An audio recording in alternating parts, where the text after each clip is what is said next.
Olá, seja bem-vindo ao canal Política Consciência.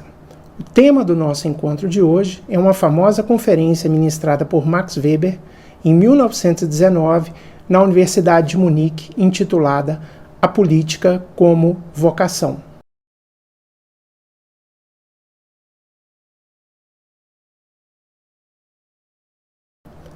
O texto que utilizo como base foi publicado no livro Ensaios de Sociologia. Esse livro, um livro muito conhecido, organizado por Hans Gerth e Wright Mills. Exibo agora a referência completa desta obra para que você possa fazer a sua anotação. Este vídeo ele foi produzido para você. Então curta, comente, compartilhe, caso você goste do vídeo. Aproveite e inscreva-se no canal, clique no sininho para receber os avisos de novas postagens que farei nas próximas semanas. Assim você nos ajudará a produzir mais vídeos. Bom, vamos à conferência então. O contexto da conferência é o final da Primeira Guerra Mundial. A Alemanha ela sai derrotada da Primeira Guerra e teve de aceitar as imposições do Tratado de Versalhes. É um momento de renovação política na Alemanha, representado aí pelo surgimento da República de Weimar, que é um período em que a Alemanha ela faz diversos experimentos institucionais. Ela faz a transição da monarquia para a forma republicana de governo e também adota o sistema semipresidencialista como um sistema de governo. Weber era um intelectual nacionalista, apreciava a ação política, gostava de se envolver nas questões políticas e intencionava dar a contribuição para a formação de sua nação, acabou colaborando na elaboração da Constituição da República de Weimar. Mas a conferência pronunciada por ele não toma uma posição em relação aos problemas concretos do momento vivido pela Alemanha, exceto pelo seu final, no qual, de uma maneira formal, ele vai apresentar certas questões relacionadas com a significação da ação política, sobretudo relacionada à questão da liderança política. Vamos ao texto, então. O objetivo do texto é entender o que significa e o que pode significar a política como vocação. Weber ele vai estruturar o texto da seguinte maneira. Observe, numa primeira parte do texto, ele apresenta alguns conceitos que serão a base da sua argumentação na identificação do político vocacionado. Quais são esses conceitos? O conceito de política, o conceito de Estado, as formas de dominação legítima, são conceitos que até hoje são caros ao pensamento político, ainda utilizados. Num segundo momento, ele vai classificar os estados ou as associações políticas segundo o controle dos bens necessários à dominação, ocupando-se principalmente do Estado moderno, demonstrando como, para a existência deste Estado, desenvolveram-se tipos de políticos profissionais. Num terceiro momento do texto, Weber vai tratar da política como vocação, identificando aqueles que vivem da política e aqueles que vivem para a política. E elenca os tipos de profissionais que se ocuparam da atividade política.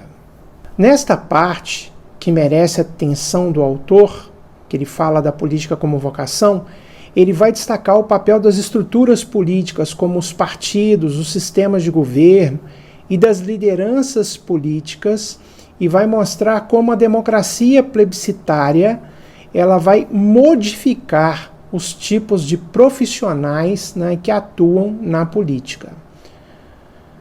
Num quarto momento do texto, o autor trata das qualidades que alguém deve possuir para ser um político com vocação. Num quinto momento, o autor trata do tipo de ética relacionada ao político vocacionado, sendo essa a última parte do texto, né? A parte que ele conclui o texto. Vamos então detalhar mais cada uma dessas partes. Então, a primeira parte trata dos conceitos, né? Um dos primeiros conceitos que Weber se debruça é o conceito de política. Ele percebia como inadequadas as definições de política, que eram muito amplas e acabavam sendo aplicadas para qualquer, né, situação. Ele procura delimitar esse conceito de política para conseguir falar da política como vocação e vai compreender a política em um sentido bem mais específico. Vai entendê-la como uma liderança ou uma influência sobre a liderança de uma associação política, né, ou de um Estado.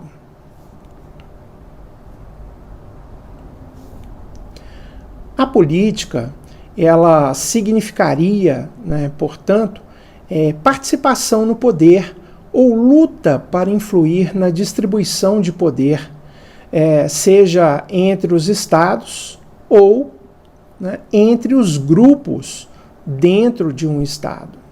A próxima definição é a definição de estado. Weber apresenta a definição de estado. Na teoria clássica, política clássica, é muito comum nos depararmos com autores que definem o estado pelos seus objetivos, né, as chamadas definições finalísticas de estado, né, ou pelas suas finalidades, pelas finalidades que o estado possui. E aí há autores que definem a finalidade do Estado como a de promover a justiça, a de promover o bem comum, a de assegurar a manutenção da ordem pública, de promover o bem-estar ou a felicidade dos súditos, enfim. Há uma grande variação a esse respeito. E, segundo Weber, essas são definições que tratam do Estado como ele deveria ser. E, por isso, elas são definições chamadas de idealistas.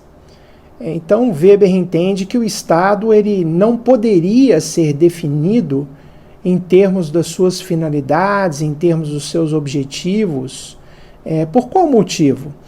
Porque, segundo Weber, né, considerando todos os estados que já existiram e todos os estados que existem, esses estados já se propuseram a praticamente tudo em termos de finalidade, em termos de objetivos.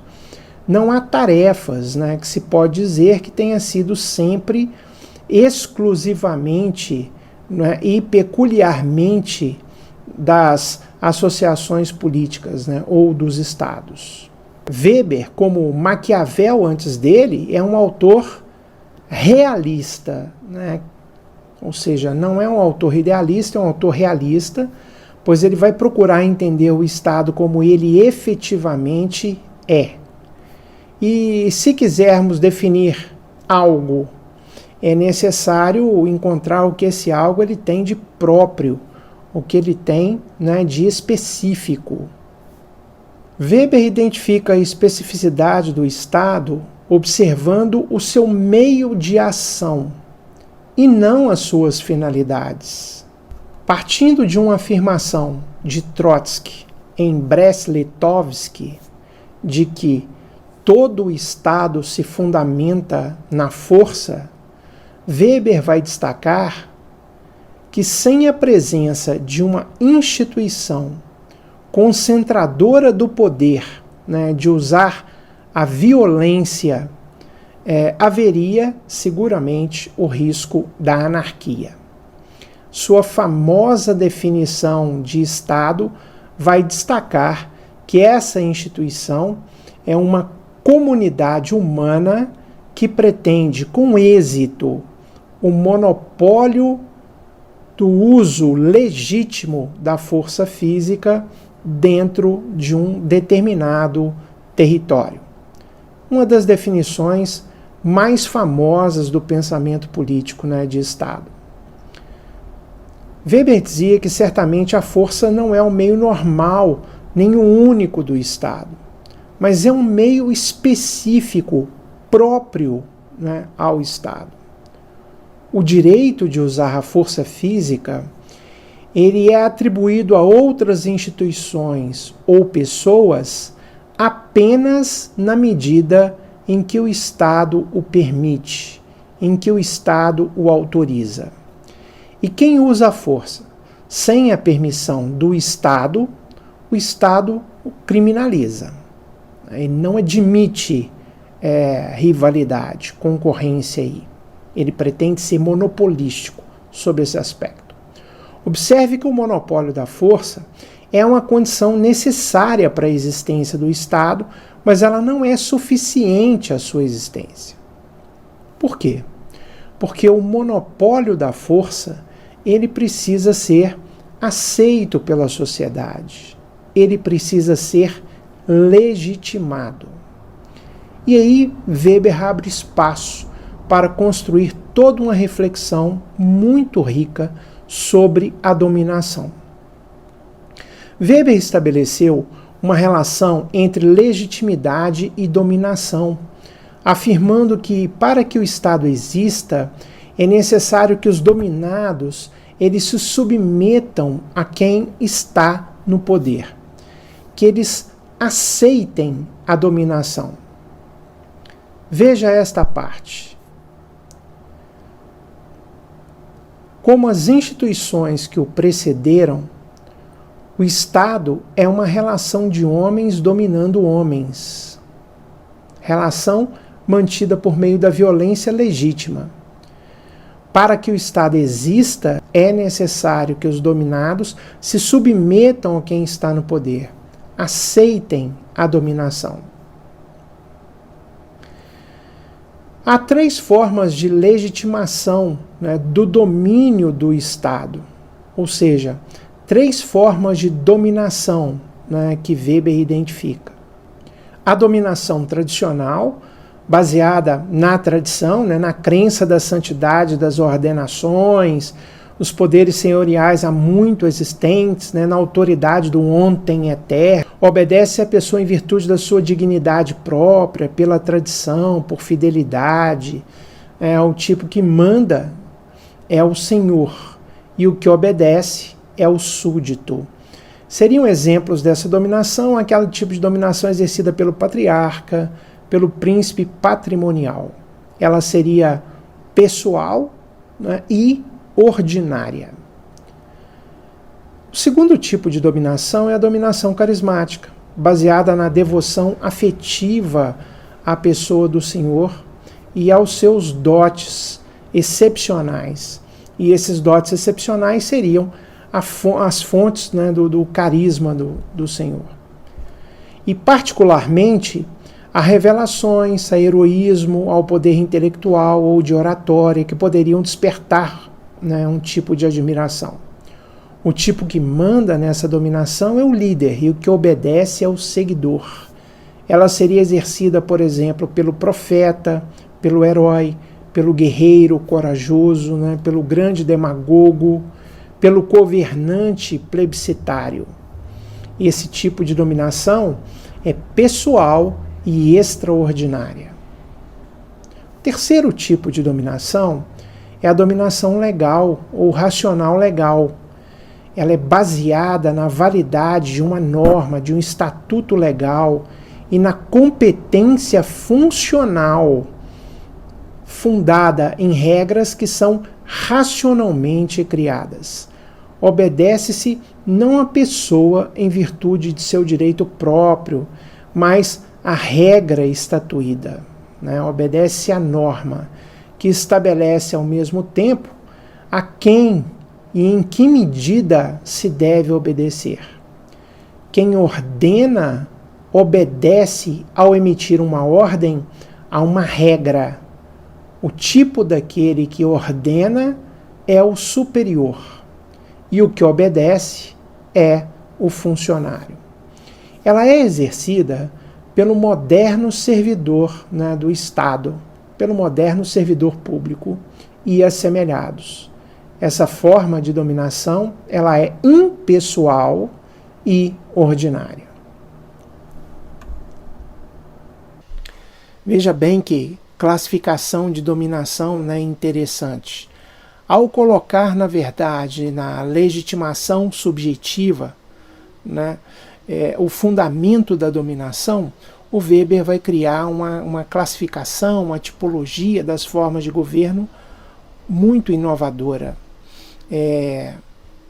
Anteriormente, no pensamento político, as formas de governo eram distinguidas, né, com base no número de governantes, com base na forma como esses governantes usavam, né, o seu poder. Por exemplo, se usavam o seu poder para promover o interesse público, ou se usavam o seu poder para promover o interesse particular ou privado, né?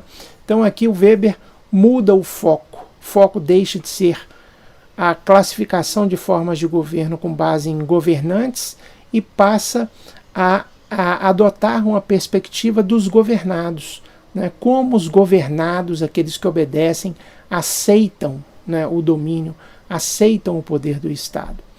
Como eles legitimam, né, esse poder, né, que o Estado exerce. Então o Weber ele vai procurar identificar diferentes formas históricas de poder, né, descobrindo quais são os distintos, diferentes posicionamentos dos súditos frente aos seus governantes. Outro ponto a ser observado acerca dessa classificação dos tipos de dominação é que esses tipos de dominação são tipos puros ou tipos ideais. Weber utilizava os tipos ideais como um recurso metodológico.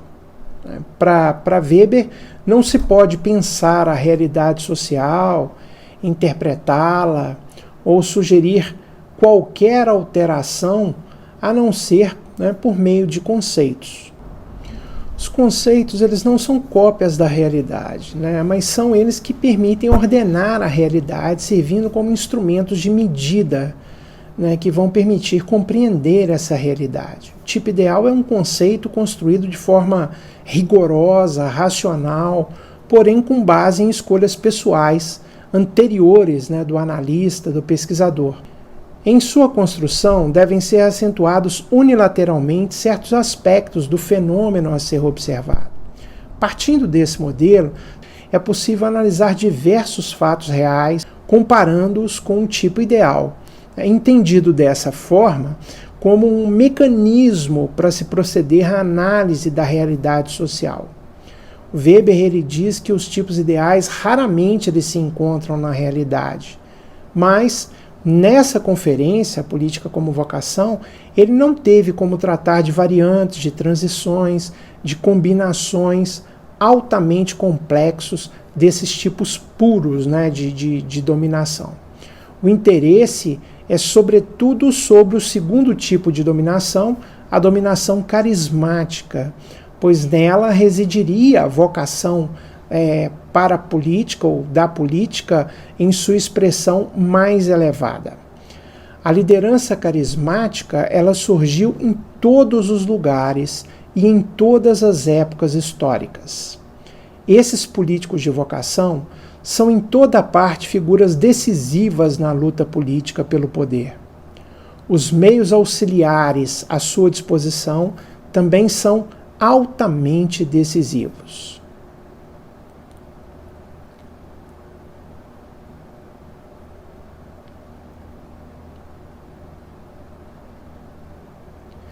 Como os poderes politicamente dominantes conseguem manter o seu domínio? Para garantir a obediência, seria imprescindível o controle dos bens necessários para o uso da força física. E quais são esses bens? O controle do quadro de pessoal executivo, né? Controle sobre as pessoas, e usava-se aí o vínculo coercitivo, incentivos, recompensa material, honraria social, né, para atrelar essas pessoas, para controlar melhor essas pessoas. E o controle dos implementos materiais da administração, né, dos materiais necessários à dominação. Weber chega a classificar os estados, as associações políticas, tendo como referência o controle dos bens necessários para a dominação. Ele vai distinguir aí associações políticas estamentais ou estados estamentais, os quais o senhor domina uma aristocracia que é autônoma, vai dividir com ela, né, o poder. Esses estados eles se baseiam no princípio de que os próprios quadros são donos dos meios administrativos, né, dinheiro, carros, cavalos, edifícios, armas, enfim. Exemplos, né, nós encontramos no período feudal. E os estados centralizados. Nestes, o próprio senhor é quem dirige a administração. Ele vai procurar tornar os homens pessoalmente dependentes dele, né? Ele vai buscar cobrir as despesas com seus próprios recursos, vai buscar criar um exército que seja dependente dele. Nesse caso dos estados centralizados, os quadros são separados dos meios de administração.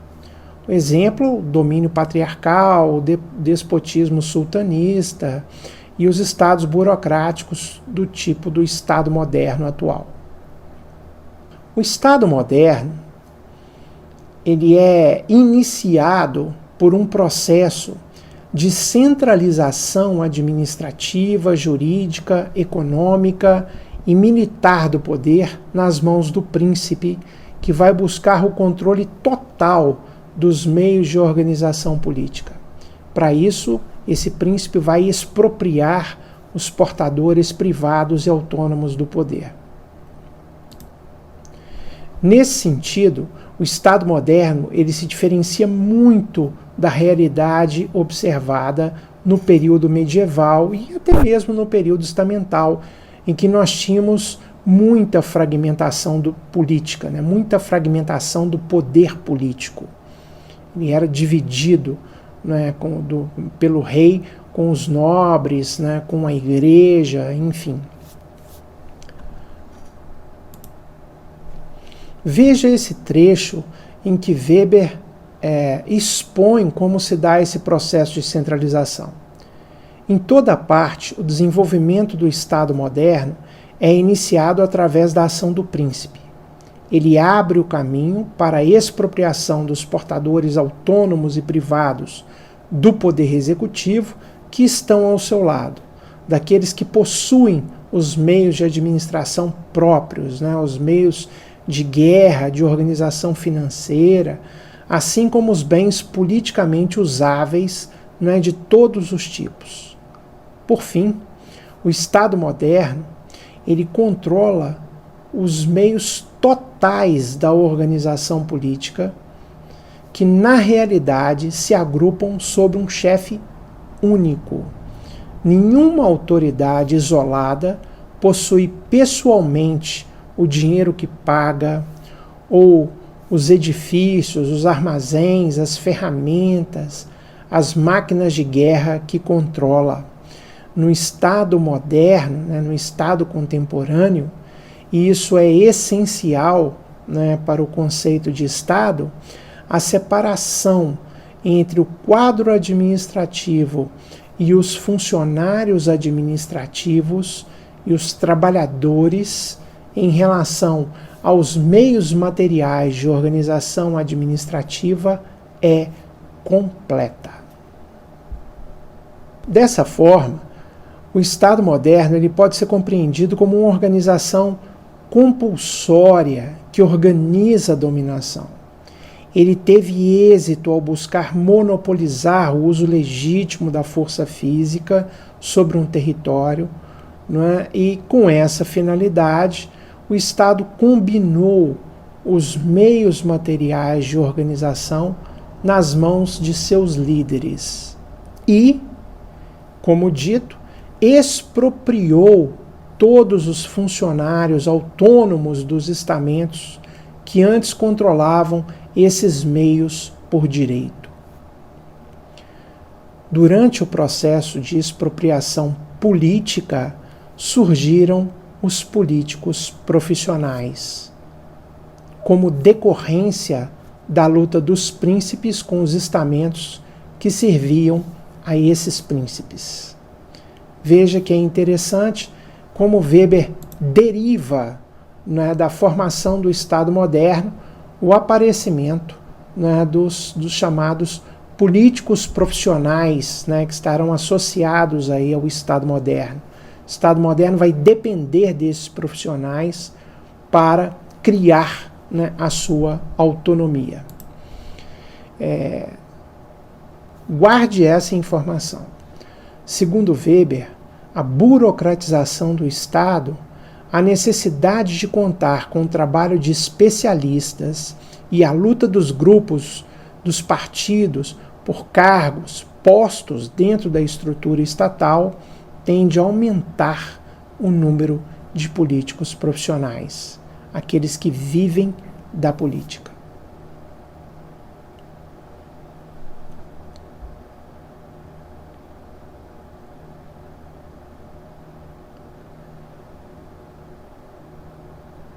Antes de discutir os políticos profissionais, Weber faz a distinção entre a política como uma ocupação ocasional ou a política como uma vocação, como uma profissão. Aqueles que fazem da política uma ocupação subsidiária não se ocupam o tempo todo da política. São políticos ocasionais, como na verdade a maioria de nós, né, quando votamos, por exemplo, ou apoiamos ou protestamos em um comício, enfim. Essas forças ocasionais não eram suficientes ao príncipe que inaugura o Estado moderno. Ele buscava necessariamente, melhor, ele precisava criar um quadro de colaboradores dedicados total e exclusivamente ao seu serviço. Daí a fazer disso a sua principal vocação. Como eram os políticos que fizeram da política a sua principal vocação, então? Levando em consideração o aspecto econômico, há dois modos pelos quais alguém pode fazer da política a sua vocação. Viver para a política, como acontece com quem defende uma causa política, mas defende essa causa, mas sem depender, né, da atividade política para sua sobrevivência e para sua manutenção.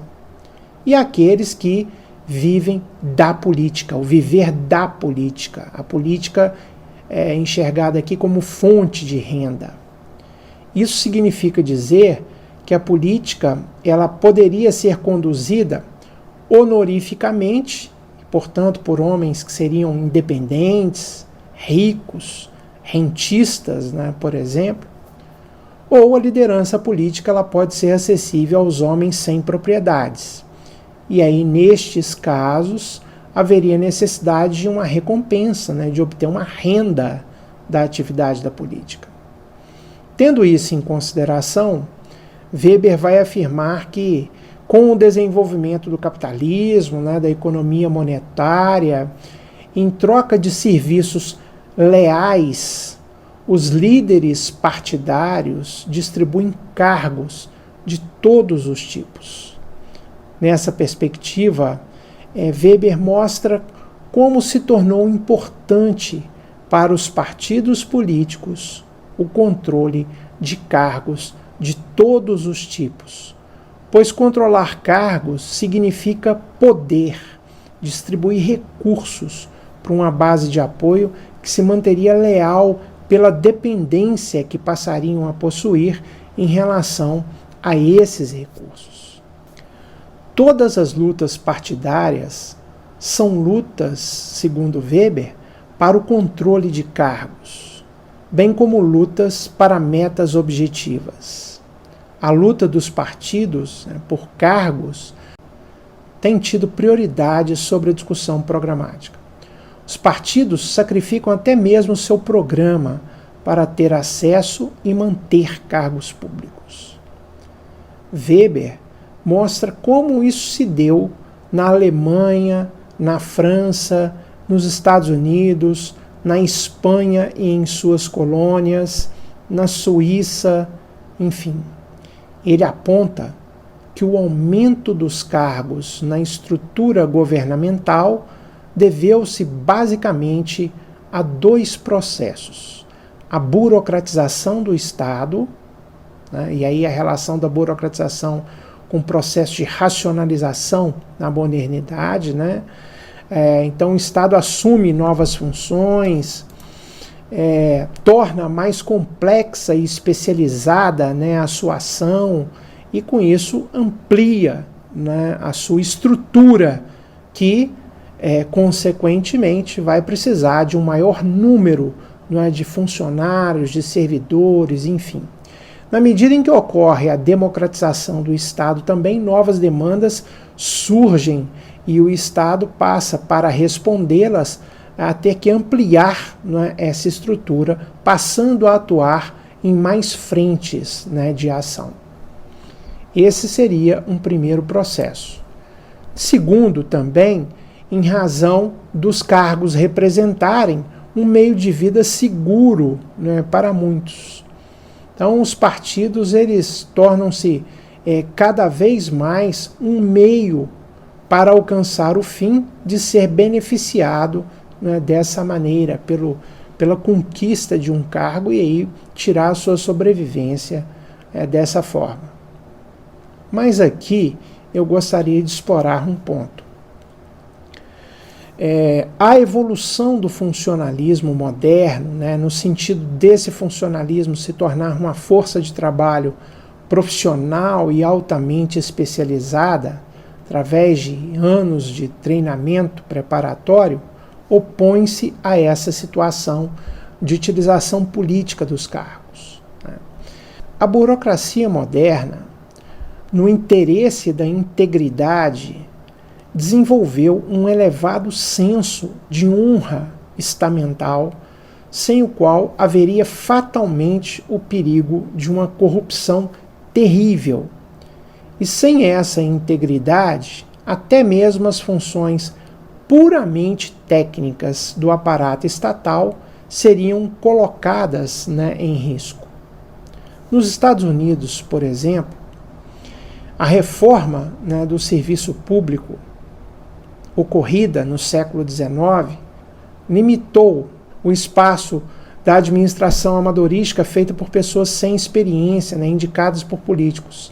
As necessidades puramente técnicas, incontestáveis da administração, acabaram por determinar essa evolução.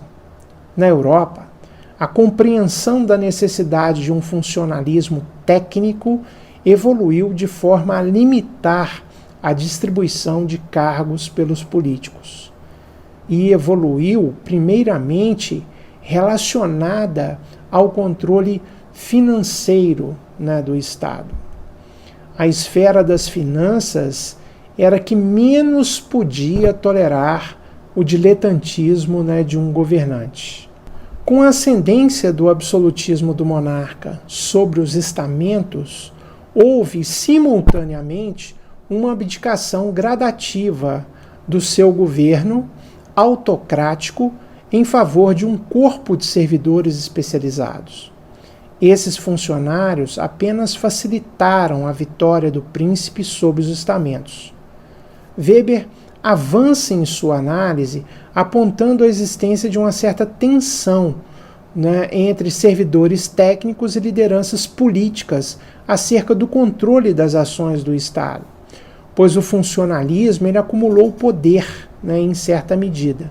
Então Weber chega a explicar o desenvolvimento do parlamentarismo, por exemplo, na Inglaterra, fazendo alusão à disputa pelo poder entre o funcionalismo especializado, o monarca e o parlamento. Portanto, o desenvolvimento da política numa organização que exigiu treinamento na luta pelo poder e nos métodos dessa luta, tal como desenvolveram os modernos partidos políticos, determinou a separação dos funcionários públicos em duas categorias, que, porém, não são rigidamente separadas, embora sejam distintas: os funcionários administrativos e os funcionários políticos.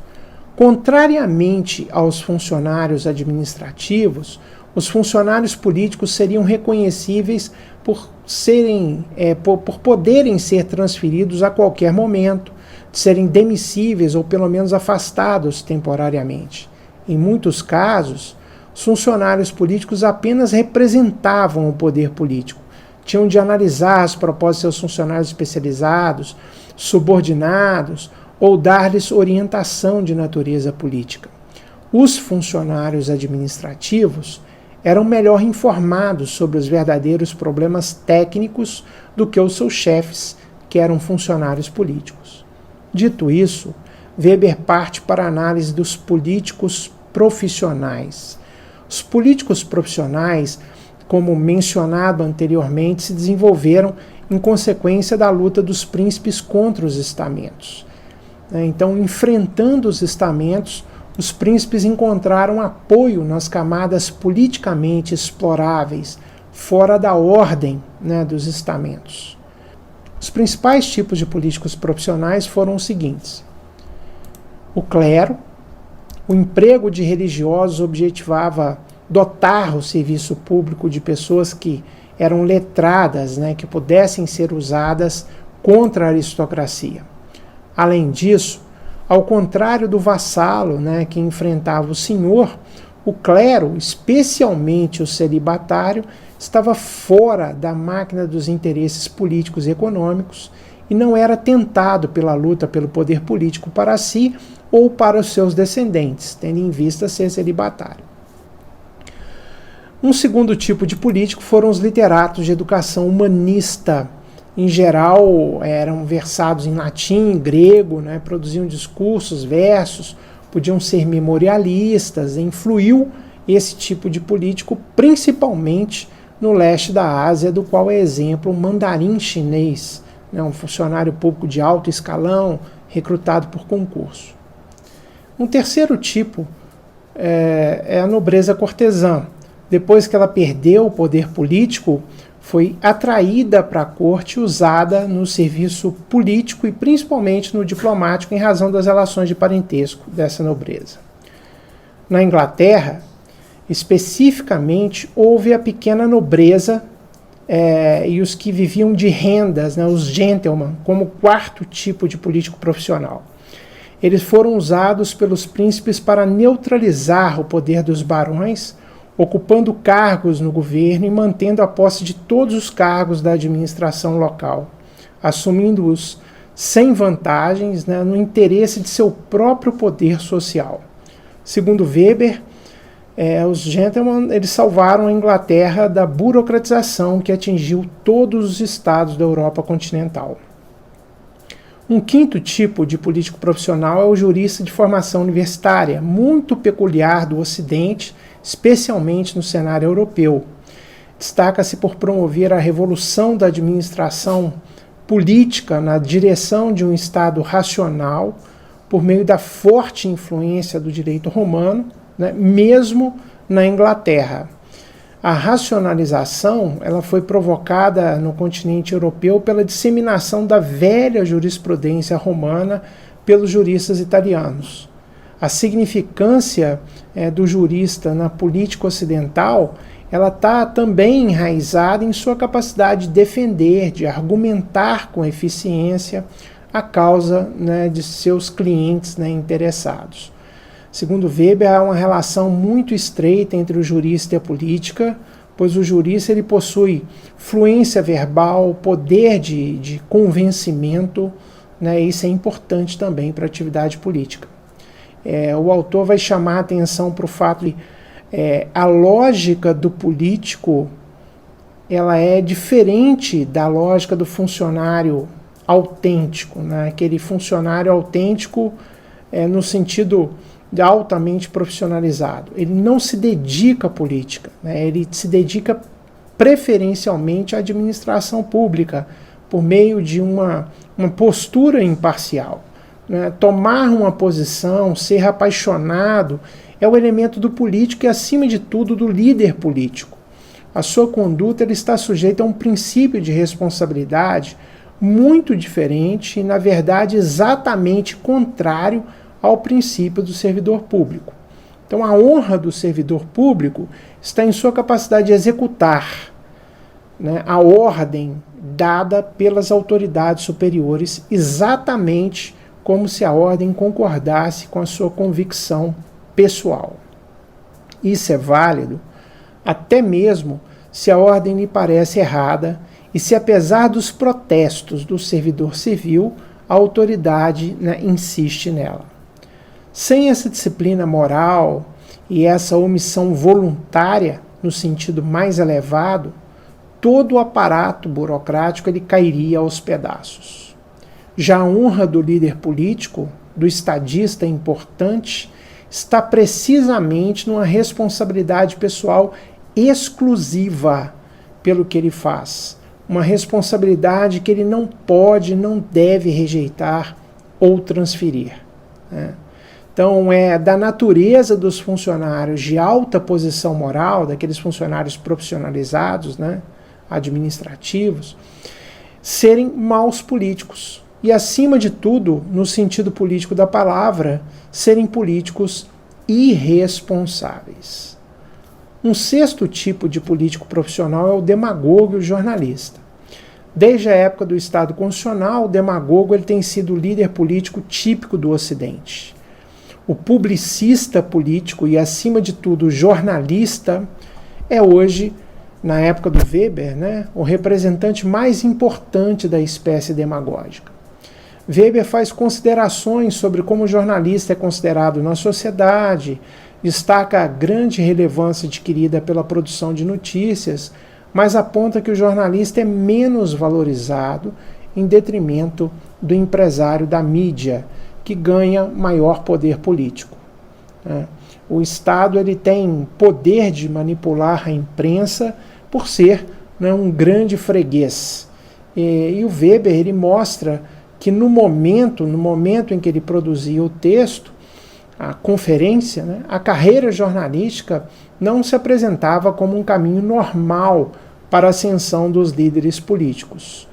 Muitos jornalistas e jornais penderam ao sensacionalismo, mas até agora o sensacionalismo não tem sido o caminho para a constituição de uma verdadeira liderança ou para a administração responsável da política. Contudo, né, a carreira jornalística ela continua, considerando essas circunstâncias, um dos mais importantes caminhos para a atividade política profissional. E o último tipo de político aqui destacado é o funcionário de partido. Eles seriam vitais para a organização partidária, né, sobretudo depois da expansão do direito de voto, da expansão da democracia, né, da ampliação do sufrágio. Eles vão manter o parlamentar sob controle e dirigem a máquina partidária. O homem a quem a máquina segue torna-se o chefe. E a criação dessas máquinas partidárias significa o surgimento do que o Weber chamou de democracia plebiscitária. Weber vai destacar o papel das estruturas políticas, né, dos partidos, sistemas de governo, etc., das lideranças políticas também, e mostra como a democracia publicitária ela modificou os tipos de profissionais que atuam na política. Para falar aí dos funcionários de partido, Weber fala da estrutura e do funcionamento dos partidos numa perspectiva histórica, lembrando que foram sempre dependentes de uma liderança ativa, né, e seu séquito, né, recrutado livremente, sendo esses elementos necessários à vida aí de qualquer partido. Inicialmente, Weber vai mostrar que a estrutura dos partidos era variada, e ela foi alterada com o tempo, partindo do que ele identificou como os partidos aristocráticos, né, partidos de notáveis, nos quais pessoas destacadas eram responsáveis pelo desenvolvimento do partido. Esses partidos, a rigor, eles funcionavam apenas nos períodos eleitorais, para os partidos de massa, né, modernos, os partidos plebiscitários, né, os partidos de massa modernos.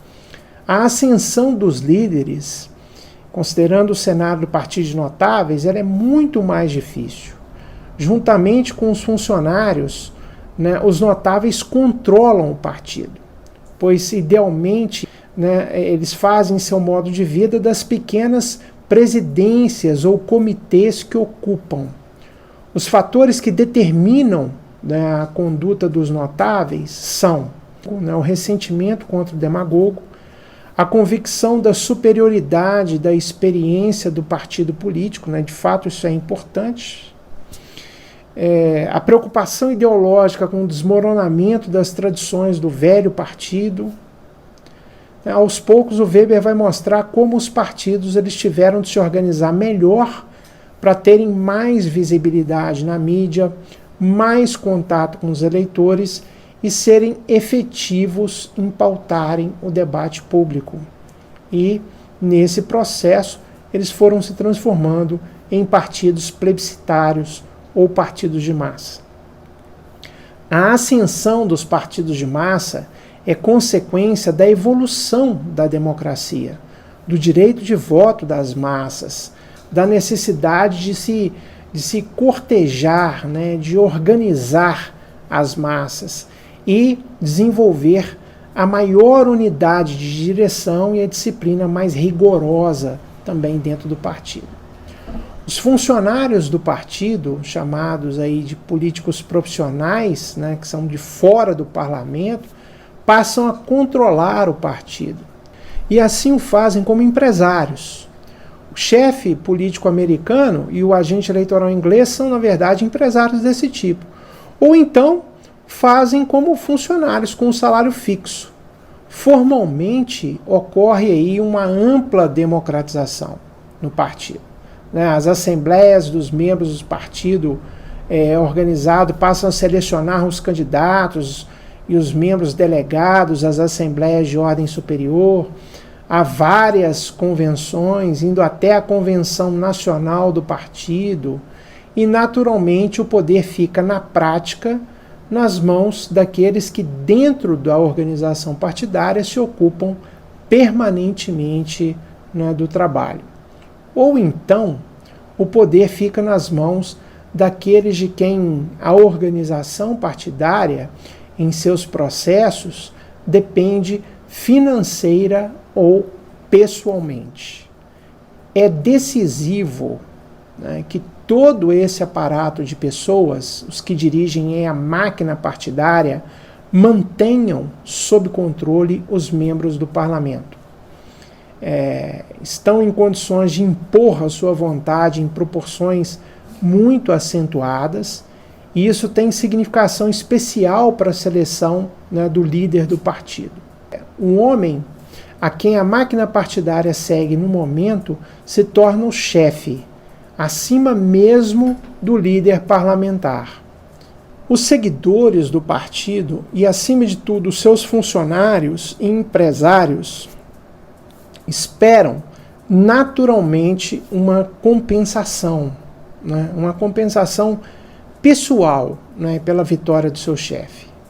Ou seja, esperam cargos, outras vantagens. É decisivo que esperem tais vantagens do chefe, e não apenas do membro do parlamento individualmente. Eles esperam que o efeito demagógico da personalidade do chefe durante a luta eleitoral do partido aumente os votos e mandatos, e com isso, o poder. E com isso, na medida do possível, amplie as oportunidades que os seus seguidores têm de encontrar as compensações, né, esperadas. Idealmente, uma das molas mestras é a satisfação de trabalhar com a dedicação pessoal leal por um homem, e não apenas por um programa abstrato de um partido constituído aí de mediocridades. Sob esse aspecto, o elemento carismático de toda liderança funciona no sistema partidário. Weber mostra a luta entre essas duas formas estruturais de partidos, né, partidos de notáveis e os partidos de massa ou plebiscitários, na Inglaterra e nos Estados Unidos, e mostra como os partidos plebiscitários superaram né, nesses dois países os partidos de notáveis. Na Inglaterra, por exemplo, até 1868, dominaram os partidos de notáveis. Depois, desenvolveu-se o sistema de caucus, um sistema de organização partidária em comitês. Isso ocorreu quando da democratização do direito de voto. A fim de conquistar as massas, tornou-se necessário organizar um grande aparato de associações aparentemente democráticas. Os funcionários contratados e remunerados das comissões eleitorais locais aumentaram numericamente.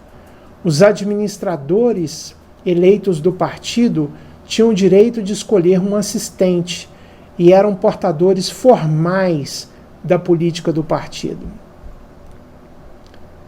Essa máquina recém-surgida, que já não era comandada pelos membros do parlamento, teve de lutar sem demora com os anteriores detentores de poder. Sendo apoiada pelas pessoas interessadas localmente, essa máquina saiu vitoriosa na luta. O resultado foi a centralização de todo o poder nas mãos de uns poucos e, em última análise, da pessoa que estava na cúpula partidária.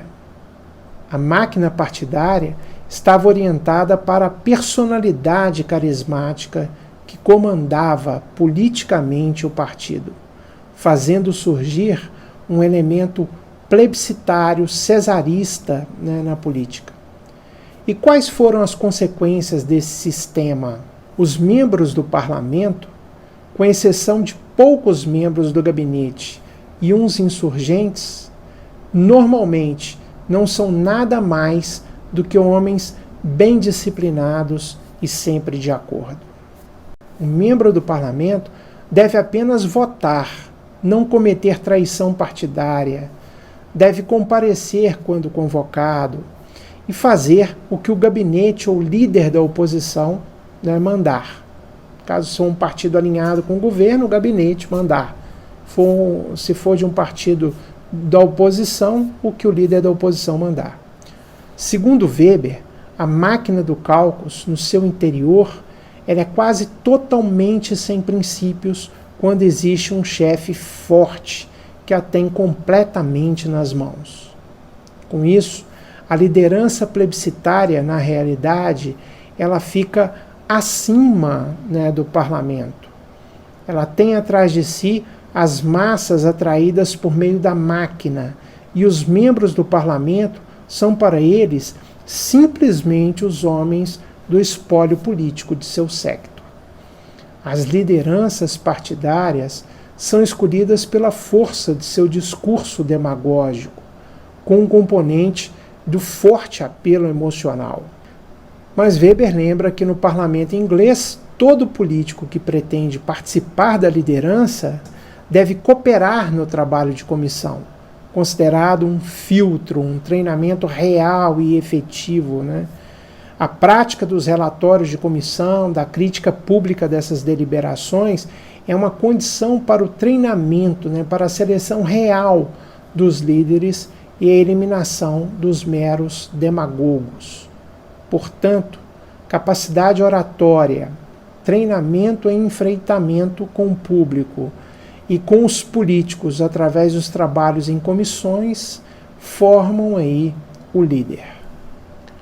Nos Estados Unidos, o desenvolvimento da máquina partidária plebiscitária foi ainda maior e deu-se principalmente no período em que Andrew Jackson competiu nas eleições para a presidência do país.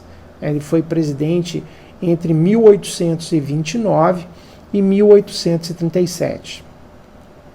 Weber atribui ao sistema presidencialista o maior desenvolvimento do aspecto plebiscitário, pois o sistema presidencialista ele colocava o presidente da República, que era escolhido, né, pelo povo, direto ou indiretamente, no caso dos Estados Unidos indiretamente, como chefe da distribuição de cargos, né, que é um sistema de despojos.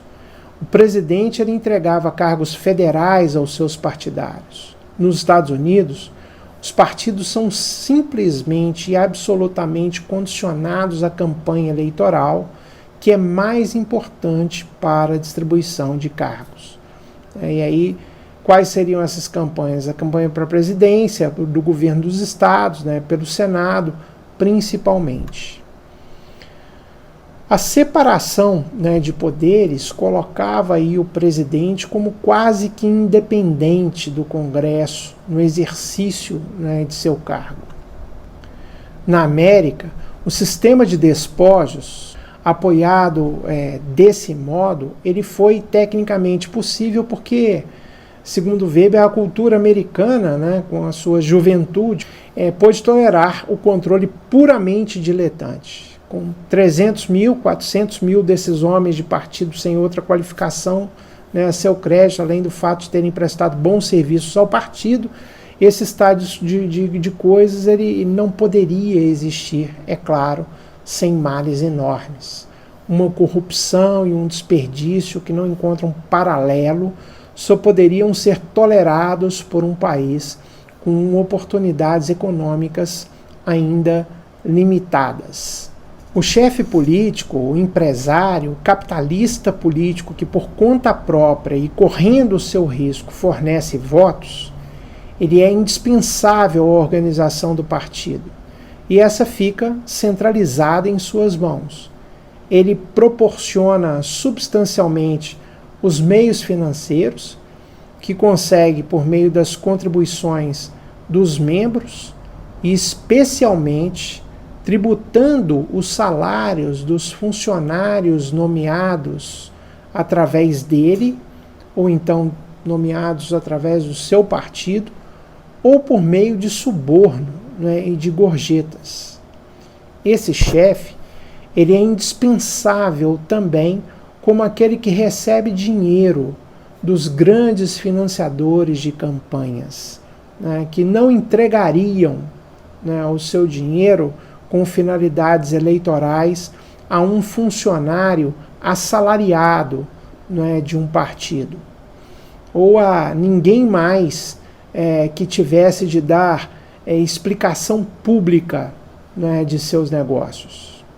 O chefe, com sua discrição judiciosa em assuntos financeiros, ele é um homem natural para os círculos capitalistas que financiam eleições. Ao contrário do líder político inglês, o chefe político norte-americano ele é discreto, não discursa, não aparece em público, atua em bastidores, tem como foco de sua atuação conseguir mais votos, precisamente. Curiosamente, essas características de não competirem por candidaturas ajudou homens mais capazes, escolhidos por eles, chefes políticos, a assumirem postos de destaque na democracia americana. Mas Weber aponta que esse sistema estava sob risco. Em certa medida, a reforma do serviço público nos Estados Unidos foi uma reação ao diletantismo na administração pública americana.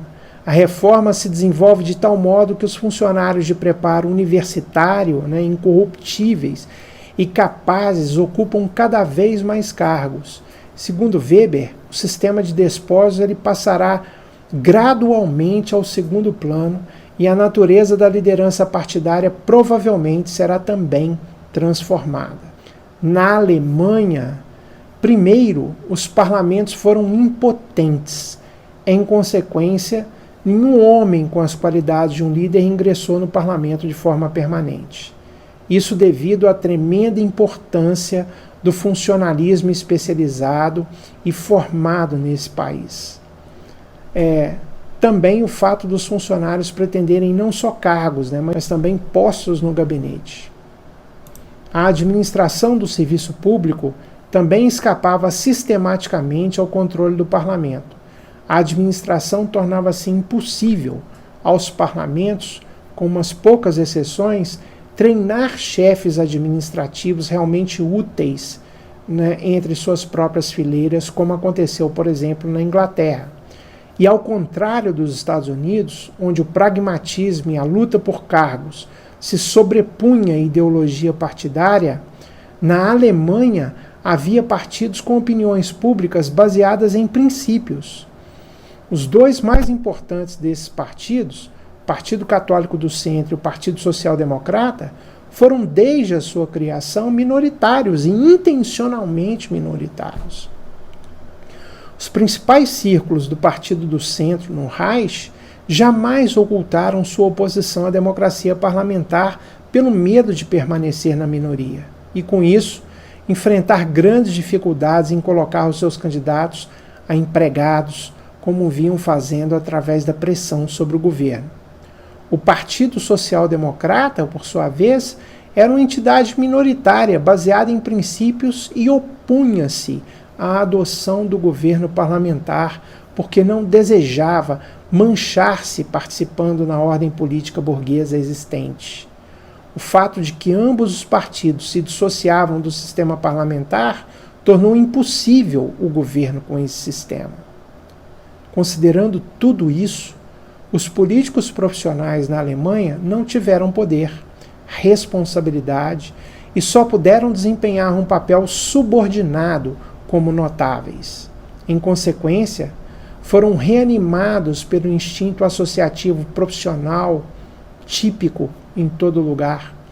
Todos os partidos alemães seguiram essa evolução e se tornaram associações profissionais de notáveis. Os funcionários de sindicatos, secretários de partidos e jornalistas chegaram ao topo. Os instintos do funcionalismo dominaram o partido, mas os resultados do controle pelo funcionalismo, que falamos anteriormente, também começaram no partido. Os partidos parlamentares eram e são corporações na Alemanha. Todo o discurso pronunciado no plenário do Reichstag é censurado pelo partido antes de ser feito. Isso é evidente, e expressava a monotonia do sistema. Somente pode falar aquele a quem é dada a palavra. Dificilmente pode-se pensar num contraste mais forte com o sistema inglês, também por motivos opostos com o francês. Weber lamentava a situação alemã, pois para ele só há escolha entre a democracia com liderança, com uma máquina partidária, e a democracia sem líder, ou seja, o domínio dos políticos profissionais sem vocação, sem as qualidades carismáticas íntimas que fazem o líder. E isso significa aquilo que os insurgentes de um partido habitualmente chamam de domínio de grupo. Em sua época, Weber dizia que na Alemanha tem-se apenas a segunda forma, e isso é reforçado pela ascendência do Bundesrat, que é o Conselho Federal, o órgão da Federação Alemã, sobre o Reichstag, que é o parlamento alemão. Também pela representação proporcional, fenômeno típico da democracia sem líder, vez que facilita os conchavos dos notáveis para a organização de chapas, e porque no futuro dará aos grupos de interesses organizados a possibilidade de obrigar os partidos a incluir seus funcionários na lista de candidatos, criando assim um parlamento apolítico, no qual a liderança autêntica ela não teria lugar. O presidente do Reich só poderia transformar-se numa válvula de segurança da exigência da liderança se ele fosse eleito de forma plebiscitária e não pelo parlamento. Portanto, não dá para ver ainda que forma tomará o controle da política como vocação ou como profissão. Também não se pode ver em que caminho se abrem oportunidades para que os talentos políticos possam ser levados a tarefas políticas satisfatórias. Quem foi, pelas suas circunstâncias materiais, obrigado a viver da política, quase sempre terá de examinar as posições alternativas de jornalista ou de funcionário de partido como caminhos diretos típicos, ou poderá examinar a posição de representante de grupo de interesse ou ainda um cargo municipal adequado. Nada mais se pode dizer sobre esse aspecto externo. Em comum com o jornalista, o funcionário de partido suporta a odiosa condição de déclassé, né, de rebaixado. Escritor assalariado, orador assalariado, sempre soará, infelizmente, nos ouvidos, mesmo quando tais palavras não forem ditas. Quem for intimamente indefeso e incapaz de encontrar a devida resposta a si mesmo, fará melhor afastando-se dessa carreira. De qualquer modo, além das graves tentações, é um caminho que pode levar constantemente a decepções. Que satisfações íntimas pode então oferecer essa carreira e que condições pessoais são pressupostos para quem ingressa nela?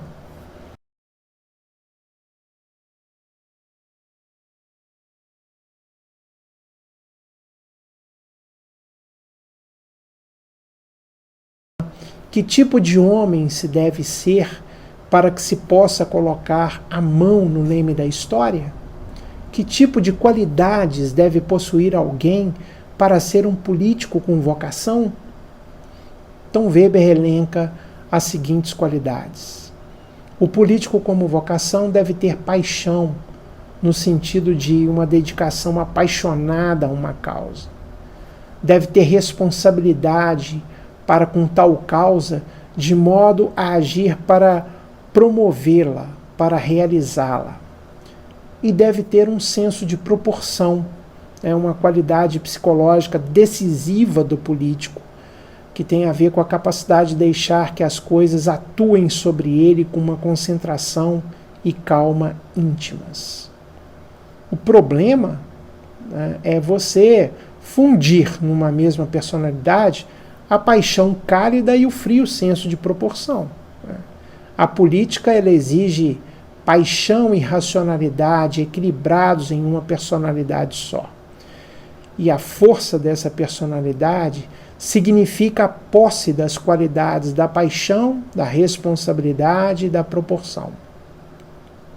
O político vocacionado, ele deve superar a vaidade vulgar, que é inimiga da dedicação objetiva a uma causa.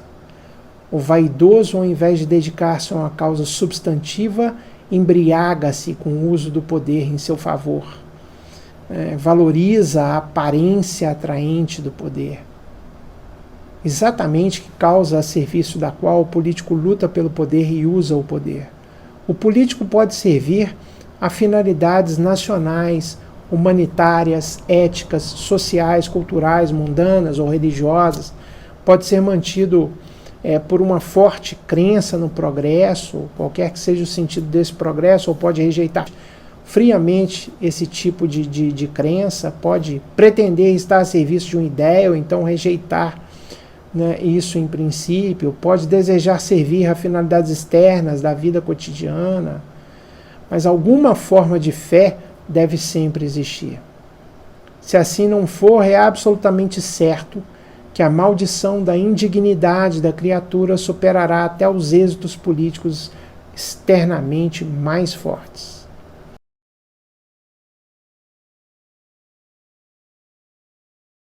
E a partir daqui, Weber desenvolve o seu último ponto, a respeito de qual ética se compatibiliza com a atividade política. Qual é o tipo de ética relacionada ao político vocacionado? Segundo Weber, a ética que guiaria o político vocacionado deveria ser a ética da responsabilidade, uma ética própria do mundo político em razão da sua natureza. Segundo o autor, toda conduta eticamente orientada poderia ser guiada ou por uma ética das últimas finalidades, que ele chamava de ética da convicção, ou por uma ética da responsabilidade. A ética da convicção teria como referência o agir segundo o bem, o bom, o justo, o correto, contando-se aí a pureza e a coerência das intenções até a ação. A ética da responsabilidade implicaria em responder pelas consequências das próprias ações. Seguir uma ética da convicção na política equivaleria a desconhecer que, citando Weber, que quem contrata meios violentos para qualquer fim e todo político faz, fique exposto às suas consequências específicas. Weber está simplesmente constatando que a ação política envolve a violência e isso traz consequências no plano ético. Quem deseja dedicar-se à política tem de compreender esses paradoxos éticos, sob pena de ser considerado um ingênuo. A ética da responsabilidade não significa uma ruptura com a moralidade, mas na compreensão de que a ação política ela se dá sob constrangimentos. O importante para o político vocacionado é ter consciência da responsabilidade pelas consequências da sua conduta, respondendo por ela, justificando a forma pela qual agiu. Dessa forma, Weber finaliza o texto. Concluindo, então, apresentamos nessa aula um texto clássico, né, de Max Weber, A Política como Vocação. Ele é clássico pela qualidade dos conceitos apresentados, né, desenvolvidos, recorrendo-se à famosa técnica da construção de tipos ideais, conceito de política, conceito de Estado, de forma de dominação, de Estado moderno, né, enfim. Pela forma como Weber revela a estrutura do Estado moderno e a relaciona com o processo de racionalização do poder, do qual a burocracia moderna ela é expressão. Ele é clássico pela forma como chama atenção para o papel da liderança na criação da virtude política, pela forma como trabalha a dimensão ética, né, da política, oferecendo insights valiosos sobre como esses conceitos podem ser aplicados na prática política. Bom, este vídeo foi produzido para você. Novamente, convido você, se você gostou do vídeo, você curtir, comentar, compartilhar, inscrever-se no canal, clicar no sininho para receber os avisos de novas postagens. Assim você nos ajudará a produzir mais vídeos como esse. Muito obrigado e até uma próxima oportunidade.